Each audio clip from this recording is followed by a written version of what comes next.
A niche perfume bottle can retail for $150 to $250. The actual scented liquid inside it, the thing the entire product is technically named after, often accounts for somewhere around 5 to 10% of what it costs to produce. Gross margins on perfume can run anywhere from 50% to well over 100%, some of the richest numbers in all of retail. Before you open a perfume shop, here's what nobody tells you. If the fragrance itself is barely a tenth of the cost, then the other 90%, the bottle, the packaging, the brand story, the marketing, the whole sensory experience of picking it up off a shelf, is what you're actually building a business around. This isn't really a fragrance business. It's a packaging, storytelling, branding, and perceived luxury business that happens to come in liquid form. There are genuinely two different businesses hiding under perfume business. The first is a retail model, curating and reselling other brands' fragrances, competing on selection, expertise, and the in-store experience of helping a customer find their scent. The second is a manufacturing or private label model, developing your own fragrance, sourcing a contract manufacturer, and building an actual brand from scratch. The retail model is a curation and service business. The manufacturing model is closer to a consumer products company, one where formulation is a genuinely small piece of the total cost, and everything else, packaging design, brand identity, minimum order quantities from suppliers, is where most of your capital and risk actually lives. Either version depends heavily on the same underlying truth. Customers aren't really buying molecules. They're buying an experience wrapped around those molecules, and the business that wins is usually the one that understood that distinction earliest. Here is where the range depends enormously on which of those two models you're building, and how seriously you're building it. At the very lean end, a small curated retail operation, focused on discovery sets and a tightly chosen selection rather than deep inventory across every brand, can start with meaningfully less capital than a full boutique build, especially if launched online first to avoid retail lease costs entirely. A proper retail storefront, the kind with real display cases, a curated fixture setup, and enough starting inventory to look genuinely full on day one, commonly requires around $117,000 in total capital expenditure, split roughly between retail build-out, fixtures, and display cases, and that crucial first inventory buy-in. If you're developing your own fragrance and brand from scratch rather than retailing existing brands, expect to need $30,000 to $50,000 or more before a single bottle sells. Once you account for a contract manufacturer's typical minimum order quantity, often 5,000 units or more, plus packaging design and initial compliance costs. Here's the part that catches almost every first-time owner off guard. A dedicated fragrance retail store commonly needs around 26 months to reach genuine profitability. This isn't a business where a strong opening season means you're in the clear. The gap between the store looks great and customers love it and the store is actually profitable can stretch well over 2 years, and owners who don't plan cash reserves around that timeline are the ones who run out of runway before the model has had a real chance to work.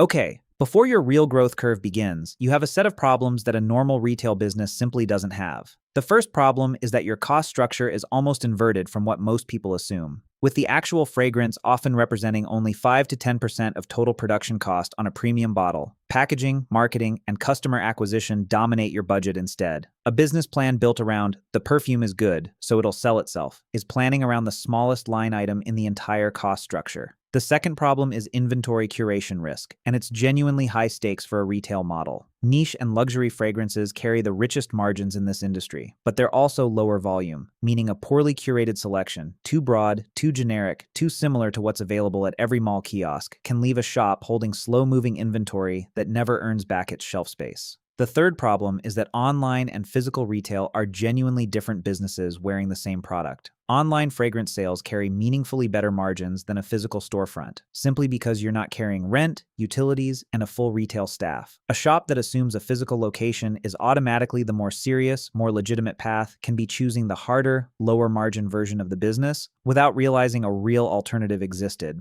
The fourth problem is that price resistance in this category is shifting, and shops that don't notice are pricing themselves out.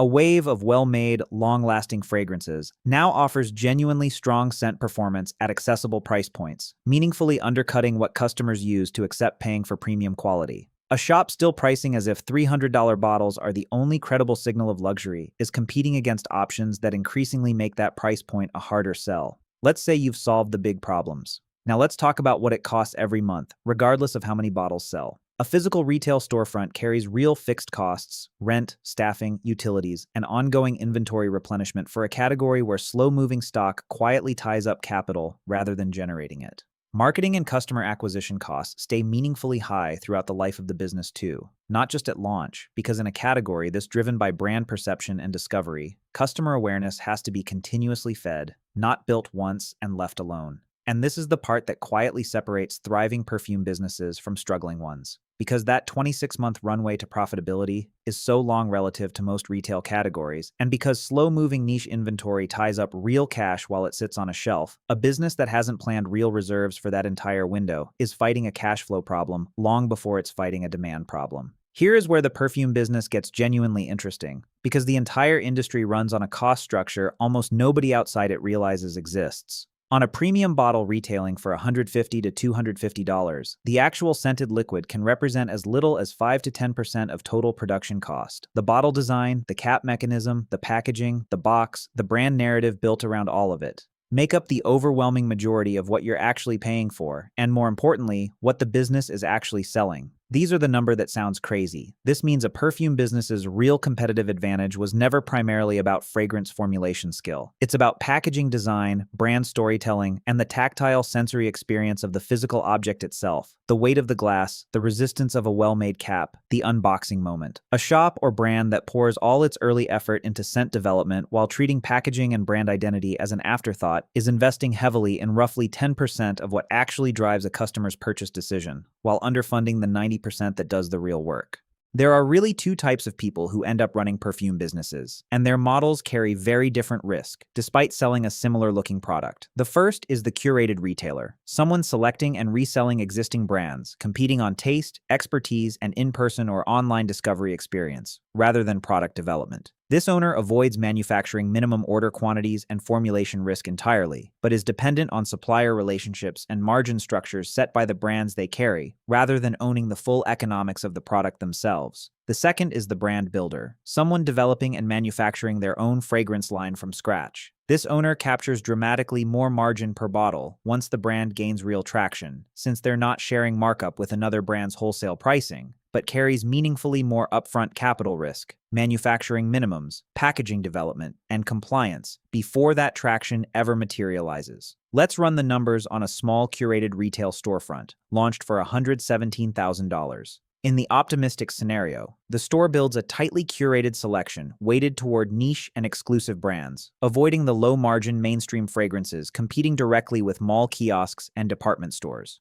Within the 26-month window to profitability, the store builds genuine repeat customers through expert consultations and a strong online presence supplementing in-store sales. Blended gross margin across the curated mix lands around 55%, and once the store crosses its break-even point, it settles into a healthy net margin in the 20% range, comfortably funding continued inventory investment and modest growth from there. And in the realistic scenario, the store opens with a broader, safer selection, mixing recognizable mainstream brands alongside niche options, reasoning that familiar names will drive faster initial sales. Those mainstream lines do move reliably, but at meaningfully thinner margins, closer to 20%, while the niche inventory that would have carried the real profit sits slower than expected, because the curation wasn't distinctive enough to justify a special trip rather than a mall visit. Blended margin lands closer to 30%, and with fixed costs eating a bigger share of a lower margin revenue mix, the store is still not solidly profitable by month 30, past the runway most first-time owners planned their cash reserves around. The difference between those two outcomes isn't the quality of any individual bottle. It's whether the business understood, from day one, that the real product being sold was distinctiveness, not simply availability. Owning a perfume business is not fundamentally a fragrance business. It's a packaging, brand storytelling, and perceived luxury business that happens to be sold in liquid form, where the actual scent inside the bottle is routinely the smallest line item in the entire cost structure. The lean, curated online launch and the $117,000 full retail storefront are the same business wearing different clothes, a bet that you can build a distinctive enough brand or curation that customers choose you over a mall kiosk selling a similar smelling bottle for less, before the 26-month runway to real profitability runs out of cash underneath you. For the owner who understands that they're selling the bottle, the story, and the experience as much as the fragrance itself, a perfume business can capture some of the richest margins available in retail. For the owner who assumes a great scent is the whole pitch, it's an expensive way to discover that the 10% they poured their heart into was never the 90% actually deciding whether the bottle sold.